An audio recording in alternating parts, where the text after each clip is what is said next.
চকবাজারে যাব, ভিডিও বানাবো। First time আমি আগে চকবাজারে ওইটার আগে যাইনি। যাব, আমি ফোন দিয়ে ভিডিও করতাম। সো আর ওই ভিডিও করতে গেছি, যাওয়ার পর যে দেখি গরমে ফোনই বন্ধ হয়ে গেছে। সো ফোনটা বন্ধ হয়ে যাওয়ার পর তারপর আই ওয়াজ রিয়েলি স্যাড, অনেক স্যাড ছিলাম। সো আমার ফ্রেন্ড ওই দিন সকালে আমার একটা ভিডিও পাঠাই, একটা পোস্ট, আমার যে ফ্রেন্ডটা নাবিল, ও আমাকে একটা পোস্ট পাঠায় বলছিল যে এই যে তুই কিন্তু এটা দেখছোস, এটা লিটারালি ফল বেচতেছে ইফতারের জন্য 700 টাকায়। So then I went there and I was like, you know what, খিদাও লাগছে, সব রোজা ভাঙতে হবে, ওখানেই গেছি।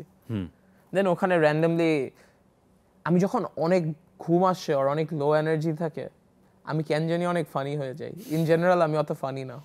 ওকে, so then that happened. Okay, so আপনার ওখানে অনেক লো এনার্জি ছিল বিকজ আপনি পুরান ঢাকা ঘুরে আসছেন, হ্যাঁ, জাস্ট অনেক র্যান্ডমলি tired এটা হয়ে ছিল। গেল। হ্যাঁ, তারপর পাবলিশ হওয়ার পরে কি হলো?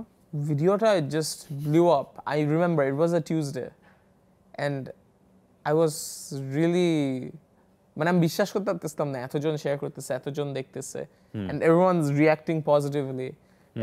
That was like the big thing. I was really happy. কত সালের ঘটনা এটা?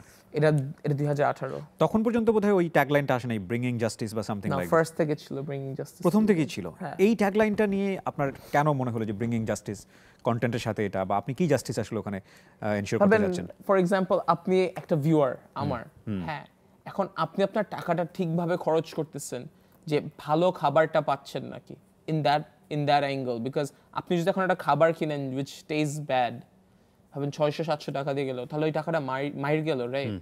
তো আপনার সাথে ইনজাস্টিস হয়েছে। So that's where it came from. সো প্রথম দিন থেকেই ব্যাপারটা ছিল এরকম যে আপনি কোনো একটা কিছুর মধ্য দিয়ে জাস্টিস এনশিওর করছেন। রাইট।